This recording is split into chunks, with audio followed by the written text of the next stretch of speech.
Rich in Florida, you're up. All right, Steve. Staying on the lines here of old ways of thinking, you talked about the tenure coming down and dramatically so for some of the newer working generations that are coming in.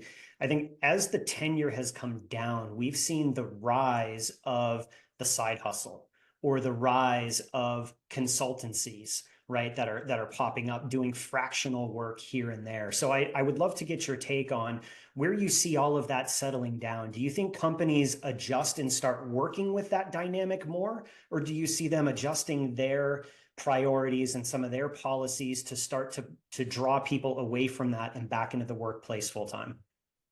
Yeah, God, it's so interesting. How many stories have we heard, Rich, of a company? Hey, we found out this guy's got a side hustle, and then it's like, well, but they were meeting their goals for you. I mean, they're Right. everything you set out for them. So what do you care?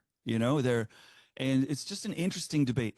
I think we're at a place where it's sort of old is meeting new. Like if you don't want someone to do a side hustle just because you don't want them to do a side hustle, I don't think that's good enough. If they're not delivering on what you need, that's another thing. How can you begrudge someone from wanting to get ahead and take care of their family more and earn more income? Like, come on. And so, old ways of thinking is, intellectual property, conflict of interest, these kinds of things. And in some cases that's real and that's fair. But I believe that what the cognitive science is starting to reveal, which I think is really fascinating, and I'm studying this right now as I work through my second book, which is the more diversity we have in what we do, the more creativity gets triggered.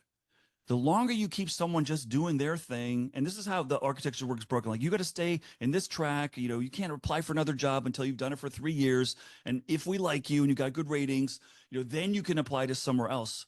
In Silicon Valley, it's like, hey, if the person's not happy, they're gone tomorrow. They're going to go across the street and double their pay. So you got to build the right environment and the right culture. So I think in markets where talent is scarce, I think we're going to see more creativity.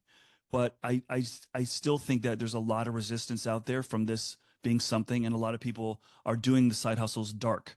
There's a whole website out there to teach you how to do a dark side hustle. Like, and even things like don't tell your family, don't tell your neighbors, like all kind, and here's the website you use, and here's how you like it's it's a shame that has to go that way. But I think what we're learning is the more people have diversity in what they do, the greater that their creativity and their output is.